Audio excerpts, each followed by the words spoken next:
Assalamualaikum warahmatullahi wabarakatuh. Rabbi shrah li sadri wa yassir li amri wahlul 'uqdatam min lisani yafqahu qawli. Allahumma shalli wa sallim barik ala sayyidina maulana Muhammadin wa ala alihi wa sahbihi ajmain. Amma ba'du. Engkang sangat kula hormati Habib Ali Asgaf, Habib Husain Asgaf, semua keluarga, wonten Mas Fikri, Mbak Nasila, semua ingkang kula hormati, Mas Nurdin sedanten ingkang kula hormati. Niki ngaos ilmu dulu apa ngaji ijazah dulu ini? Sakar sudah. Ini kok malah aneh. Mboten usah ribet.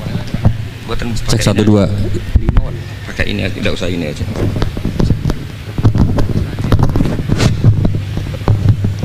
Gambar mana?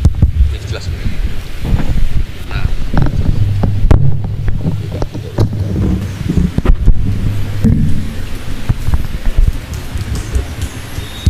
Ya, niki ngaji ilmu dulu, nanti bagian terakhir ijazah. Bismillahirrahmanirrahim. Ini riwayatul Bukhari. Haddatsana Abdullah bin Yusuf, haddatsana Les, haddatsana Sa'id al-Maqburi an Nabi Hurairah radhiyallahu anhu qala an-nabiy sallallahu alaihi wasallam.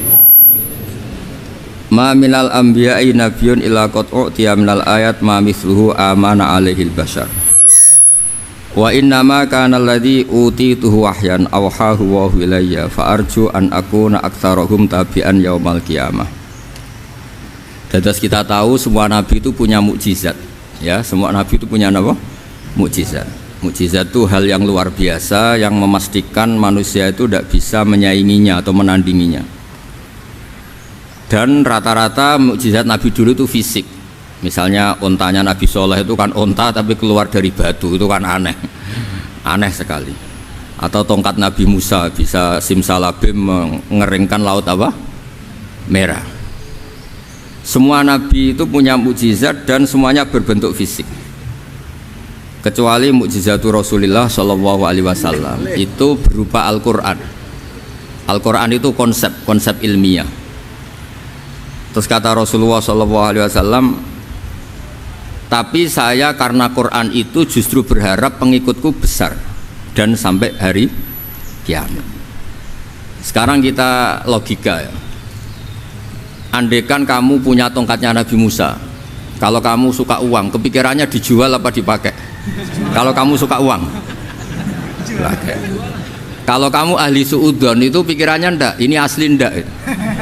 Karena yang melihat di Turki itu ya sebagian gitu. Kalau yang suka perdukunan itu bayangkan tuh miliknya. Mungkin dipakai ngakali orang atau apa, pokoknya bayangkan tuh miliknya. Kalau yang kolektor pikirannya itu nanti ini laku berapa.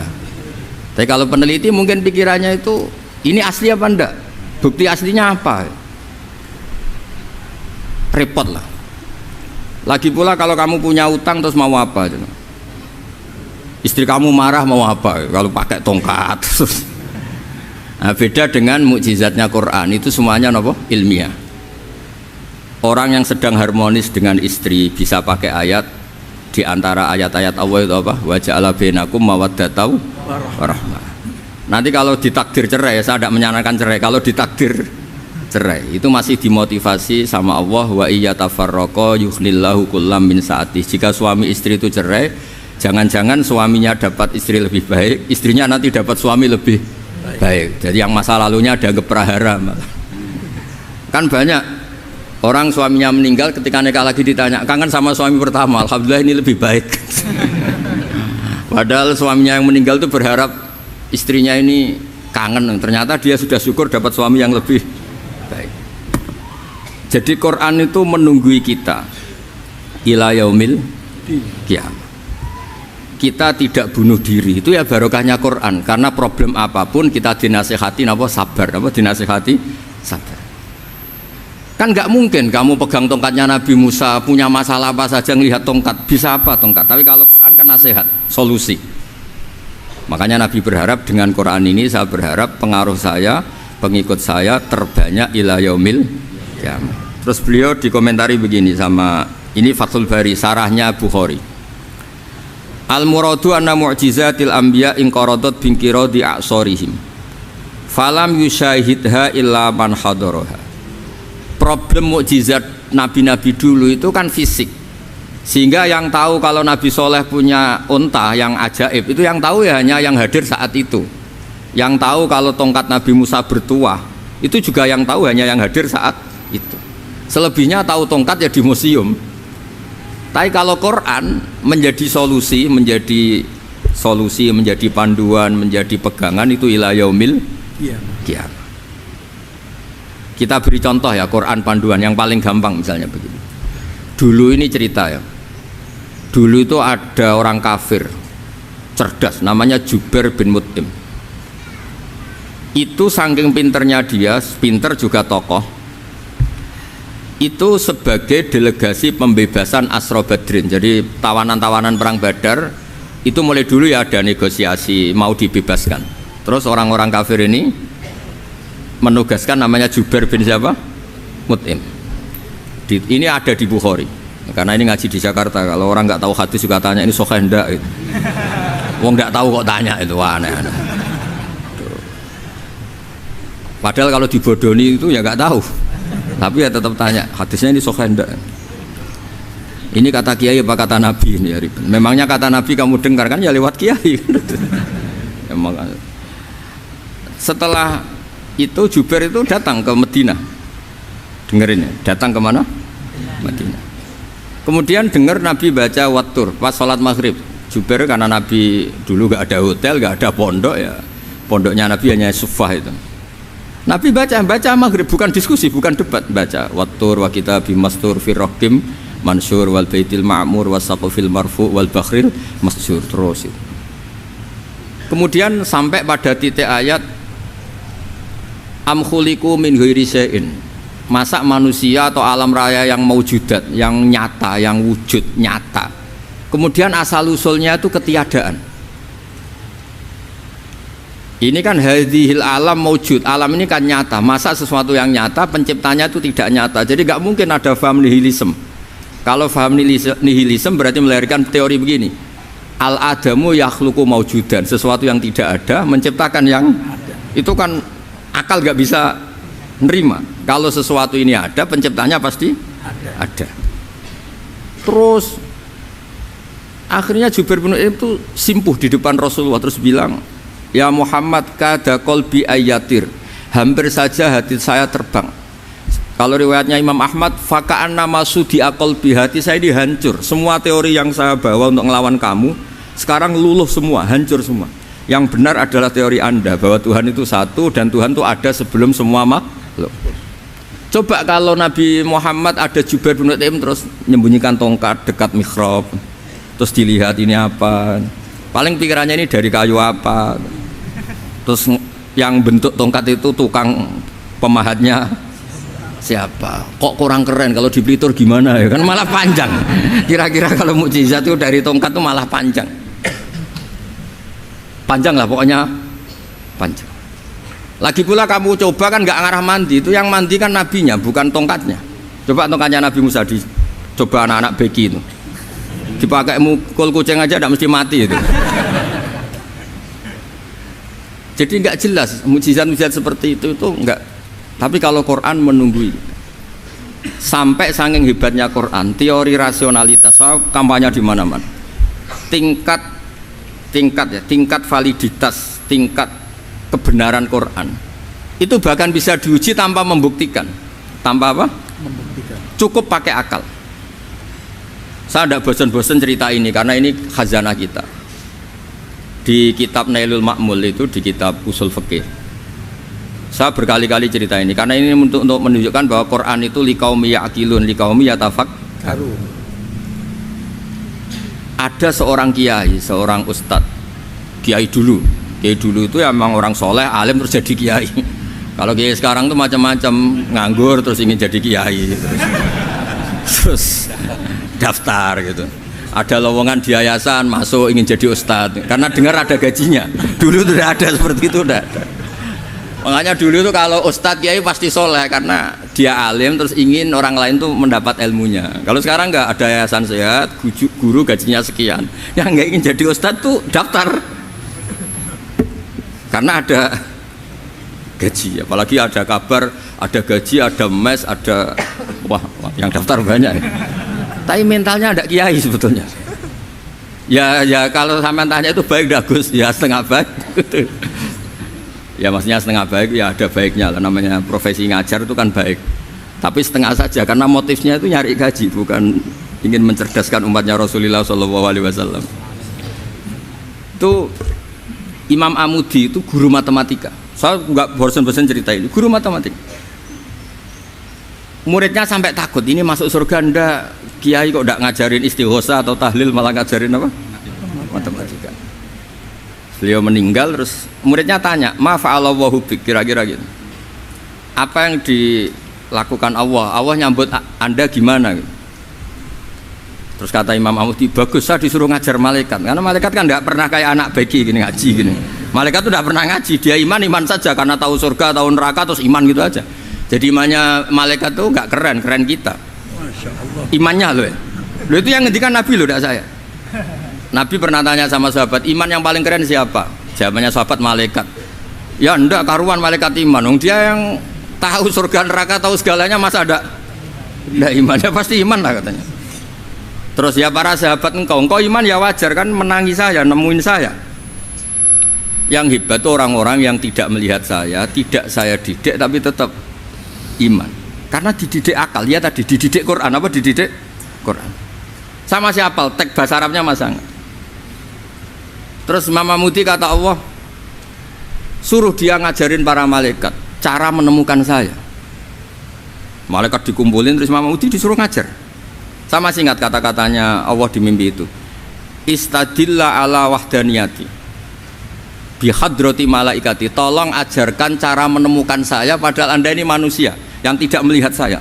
Anda di Jakarta kan hanya gedung-gedung, paling jadi khayal terus nikmat lah, Anda ikut punya tapi ikut nikmati.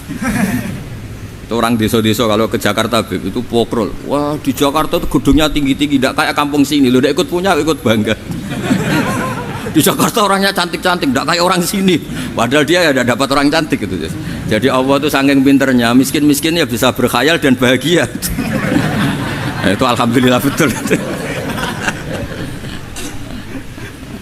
Akhirnya itu apa ini anak-anak begini saya tak niati ngajar standar anak-anak akademik. Terus pertama yang diajarkan hanya bilang gini, sama siapa teksnya? Ya malaikat wahai para malaikat. Terus beliau bilang, nisbatus naini wassalasah ila mala nihayata lahu nisbatul far'i ilal asli. Angka itu jumlahnya berapapun 2, 3 sampai triliunan. Semuanya itu nisbatul far'i ilal asli, binisbat ilal wahid nisbatul far'i ilal asli. Angka 2 ya cabangnya 1, 3 ya cabangnya 1, 1 triliun ya cabangnya 1. Tetap yang asal usul adalah angka 1. Itu nangis semua malaikat. Cara Jawa itu mandekman kue iman kaya imanku. Makanya imannya umat Rasulullah SAW itu PD-nya yakinnya kayak imannya malaikat. Kalau Tuhan itu 1, karena angka agak bisa dimulai kecuali dengan angka 1. Makanya nisbatus naini wassalasah ila mala nihayatalahu iku nisbatul far'i ilal asli. Semuanya itu nisbatnya cabang ke induk. Berarti semua alam raya ini tetap asal usulnya 1, yaitu qul huwallahu ahad. Nah itu namanya akal. Umatnya Rasulullah itu ditinggali mukjizat akal lewat panduan Quran, sehingga meskipun kita tidak menangi Rasulullah, tidak menangi sahabat, kita tidak tahu malaikat Jibril, tapi cara iman kita ini tidak kalah keren. Yakin hakul yakin. Terus kedua gambar. Kamu gambar rumah, gambar hewan, gambar apa saja, mesti dimulai 1 titik. Entah gambar kamu bagus, entah jelek, tetap dimulai 1 titik. Nah titik ini namanya nuqtatul wujud. Semua alam raya dimulai dari 1 titik, yaitu nuqtatil wujud. Makanya Quran dimulai bismillah, dan bismillah itu dipilih sama Allah pakai pertama ba itu ada titik. Itu kata semua ulama, itu titik itu singkatan dari bi kana makana wa bi yakunu mayakun. Karena saya semuanya ada. Bi itu karena saya. Jadi makanya santri-santri beki tidak usah bayangkan kamu jadi wali terus bisa terbang ke Mekah, tidak usah. Kalau terbang ke Mekah ya sudah umroh aja bayar. Kalau enggak ya maklaran KBH atau apa. Pokoknya cari gratis itu. Ya gratis kan, dapat orang 10 gratis 1. Terus orang enggak umroh-umroh dirayu-rayu supaya umroh. Repot. Itu pelanggaran fikih itu. Kalau orang punya utang itu wajibnya nyaur utang dulu gitu.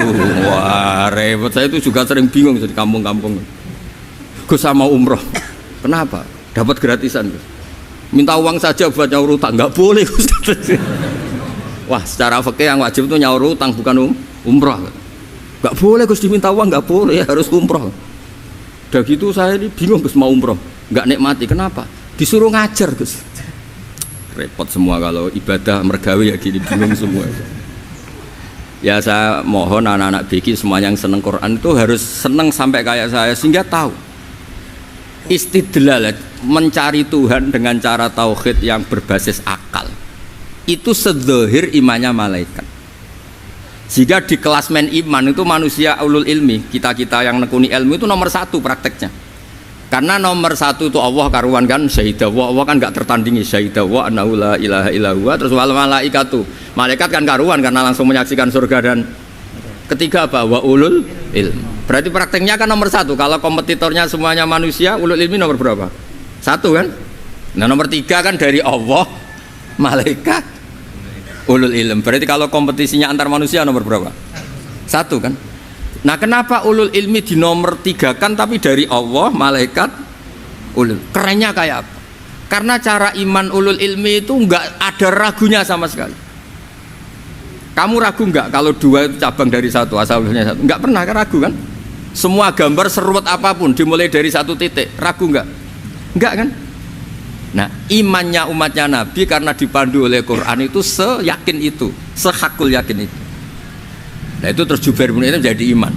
Am khuliqu min ghairi syai'in am humul khaliq.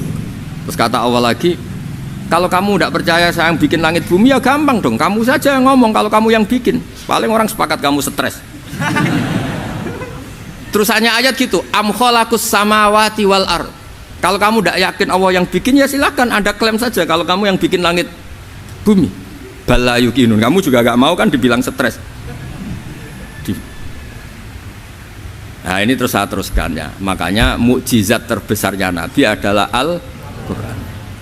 Karena Al-Quran itu cerita tentang hukum-hukum akal, cerita tentang logika-logika peradaban. Misalnya logika peradaban, contoh paling gampang. Di Quran itu ada sekian ayat yang Allah cerita peradaban. Misalnya wa ahsinu innallaha yuhibbul muhsinin. Itu dikutip terus kemudian disimpulkan dalam peradaban. Kata Sayyidina Ali karramallahu wajhah ngendikannya gampang. Ahsin man syi'ta takun amirah. Kamu berbuat baik saja sama seseorang, maka otomatis kamu akan jadi pemimpinnya. Ada orang nggak tamat SD, nggak tamat papa, gobloknya minta ampun.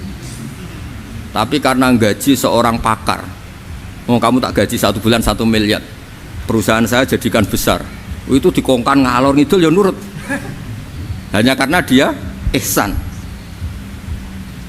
Terus wastaghni amman syi'ta takun nadhira. Saya ulang lagi. Wastaghni amman syi'ta takun nadhira. Dan kamu jangan butuh orang lain, siapapun dia, maka kamu akan setara. Misalnya ada menteri orang antri mau salim, tapi kamu tidak butuh kan tenang saja. Tapi kalau kamu butuh, habis kamu. Ya kan, kamu tidak butuh seseorang, maka kamu posisinya akan setara. Kamu harus sopan karena punya utang jasa. Kalau nggak punya apa-apa kan setara. Ya enggak? Misalnya kamu jajar rektor atau jajar menteri, jajar apa saja. Kalau kamu tidak punya utang kan, kamu jajar menteri tidak punya utang.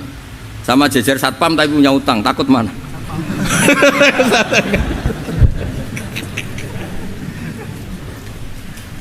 Kalau butuh itu mesti kalah kan? Ada pejabat misalnya nggak begitu cantik sama perempuan cantik yang kamu butuh ingin dicintai, takut mana? Padahal nggak jelas orang ini pangkatnya apa, nggak jelas. Jadi dalam hukum sosial itu kata Sayyidina Ali, wastaghni amman syi'ta takun nadhira. Kamu jangan butuh seseorang maka kamu akan setara. Terus yang terakhir, wahtas ila man syi'ta takun asiro. Asiro pakai sin. Dan silahkan butuh seseorang maka kamu akan jadi budak dia. Ya coba misalnya Anda seorang profesor, seorang alim, seorang getop, misalnya mencintai janda di ujung kampung sana, jalan kaki 2 kilo, padahal itu gak tamat SD, tapi gara-gara seneng, kacau kan, logika kepangkatan hilang semua kan. Jadi itu hukum peradaban.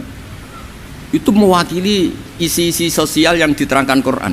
Ya, dari paketnya 3 tadi ya. Ahsin man syi'ta takun amirah. Kamu berbuat baik sama seseorang maka kamu bisa memimpin.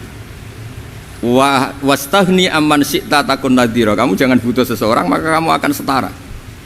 Mbok kamu ketemu orang terkaya di dunia. Ya ketemu orang terkaya di dunia, kamu jejer, kamu tidak butuh dia. Tenang kan bisa setara kan? Tapi kalau butuh harus sopan, ngajukan proposal, harus berakhlak karimah.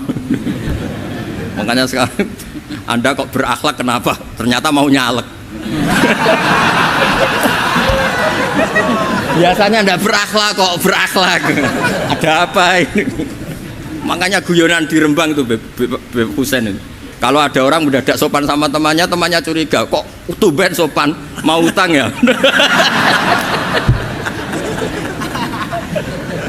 Di zaman akhir itu kacau.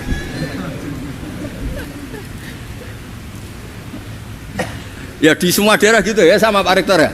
Kalau ada teman biasanya nggak sopan kok sopan, itu temannya curiga. Ini Pak Rektor UI ikut kaji. Kok tumben sopan, ada apa ya? Karena di mana-mana orang butuh itu pasti beretika. Kamu punya teman paling berdua, kalau mau utang berakhlak gak? Atau misalnya kamu punya adik cantik terus punya teman berdua, kalau cinta adik kamu berakhlak gak? Biasanya nggak sama sekali gak berakhlak. Gara-gara butuh menjadi berakhlak. Ya jadi hukum sosial itu ya kuncinya 3 tadi. Ahsin man syi'ta takun amirah. Wastahni amman syi'ta takun nadhirah. Terus wahtas ila man syi'ta takun asirah. Kalau kamu butuh seseorang pasti kamu dibikin hina. Asir itu tawanan. Nah, Quran itu bicara sosial itu lengkap. Dan itu yang nunggui kita. Kita punya tetangga yang kurang baik ya seneng, punya tetangga baik ya seneng. Kata Imam Syafi'i, saya berkali-kali cerita, kok seneng semua Imam Syafi'i? Ya bagus lah, kalau yang seneng saya enak lah, dijak jagongan, dijak ngopi enak. Yang nggak seneng saya, gak ngarah utang. Uang itu nak, kamu punya tetangga gak seneng kamu, aman kan? Aman. Gak akan pinjem uang kan, pinjem mobil, uang gak seneng kok. Makanya Imam Syafi'i itu kalau ngedikan luar Syafi'i, diceritain orang, ya Aba Abdillah bagiannya, ya Aba Abdillah orang itu gak seneng kau, bagus lah. Loh kenapa bagus? Waman asa'a ilaika faqad atlaqaka. Orang yang nggak seneng kamu maka membebaskan kamu. Nggak akan pinjam uang, pinjam mobil, nggak akan ganggu waktu kamu, kan nggak seneng. Justru yang seneng-senengi masalah pinjam terus. Imam Syafi'i itu orang yang anggap dunia itu selesai. Ada yang cerita, ya Aba Abdillah, orang yang tadi cium tangan engkau, yang hormat engkau, di luar maki-maki engkau, ngerasain engkau, ngata-ngatain engkau. Ya bagus lah. Kok bagus gimana? Berarti saya wibawa, depan saya tidak berani ya. Berarti saya wibawa, di depan saya tidak berani. Oleh itu makomnya sudah kulillah sumadarhum fi khawdihim yal'abun. Sudah dunia itu selesai, sudah agak penting semua. Nah, itu kalau kamu anak-anak bagi ahli Quran sudah ayatnya kulillah sumadarhum fi khawdihim yal'abun. Sudah lihat Allah saja agak penting, makhluk-makhluk itu dah makhluk semua agak penting, sepenting Allah. Nah kita ini ditunggoni mukjizat seperti itu. Bayangkan misalnya kita ditunggoni tongkatnya Nabi Musa. Saya ngajar di sini terus ini tongkat. Terus nanti yang tanya, Gus itu kayu apa Gus? Nanti yang kolektor tanya itu harganya berapa Gus? Ruwet apa? Terus yang ahli suudon itu asli gak Gus? Wah. Yang ahli suudon kan mesti tanyanya gitu, itu asli enggak Gus? Repot-repot pokoknya. Tapi kalau Quran kan jelas, kenapa? Jelas. Ya terus saya teruskan.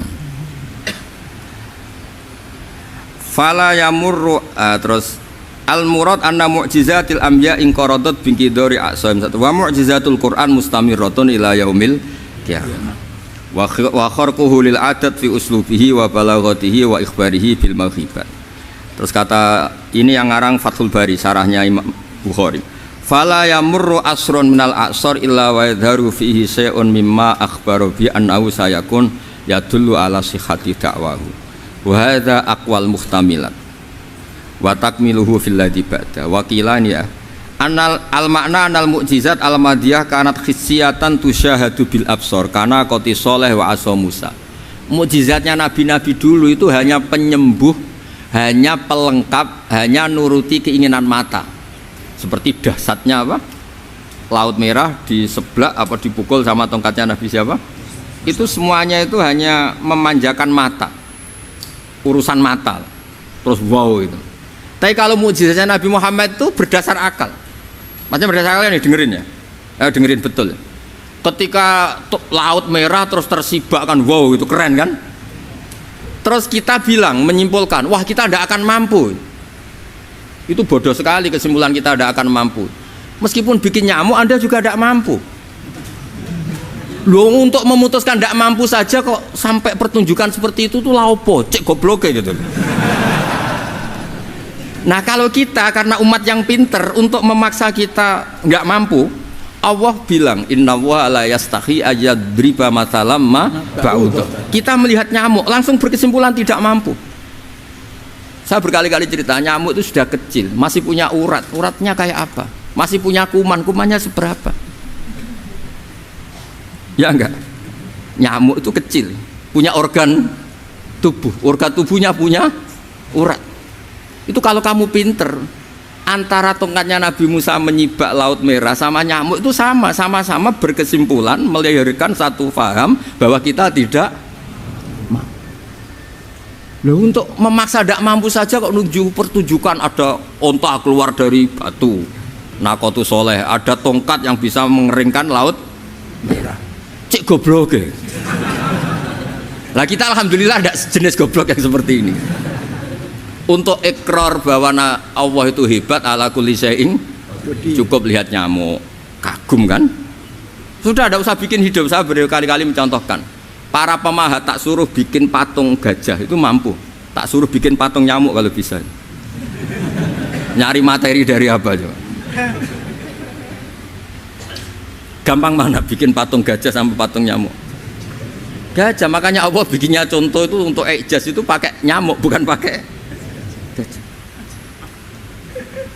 Itu kalau ustadz-ustadz yang agak jorok malah contohnya nyamuk Gus, itu kecil, itu kayak apa? Di dalamnya dia hamil kan? Itu anaknya kecil lagi, telurnya kecil lagi, itu gimana itu cara bikin ini? Makanya di sini ada kitab Itqon, itu komentarnya itu lucu. Ini kitab Al-Itqon karangannya Imam Suyuti. Ini persis komentar saya tadi yang kata Imam Suyuti, pengarang kitab Itqon. Wa ya imma khissiyah wa imma akliyah. Jadi mukjizat itu ada yang fisik, bisa dilihat indra, panca indra, bisa dilihat akal. Wa aktsaru mu'jizati Bani Israil kanat khissiyah li baladatihim. Bilada itu goblok, wa qillati basairihim. Dasar wong goblok. Mukjizat kok ngenteni sing wow. Maksudnya dasar wong untuk ngakui Allah hebat saja kok nunggu hal-hal yang seperti itu gitu. Paham gitu? Mergo likil latin apa aklihim wa aksaru mu'jizati hadil ummah akliyatun li farati dzakaihim wa kamali afwahihim. Dan mukjizatnya umat ini semuanya berdasar akal karena sudah cerdas. Jadi andaikan kita melihat tongkatnya Nabi Musa menyibak Laut Merah dengan melihat nyamuk, kesimpulan kita sama-sama wow, sama-sama keren, sama-sama memastikan kita tidak mampu. Makanya terus Quran menerangkan ya wa ma min dabatin fil ardi wala ta'iri yatiru bi janahihi illa umamun amsalukum. Jadi keseharian kita lihat burung kok terbang. Itu sudah ayatun min ayatillah. Paham nggih? Dados niki kudu bangga ditunggoni napa Quran, nggih, ditunggoni napa Quran.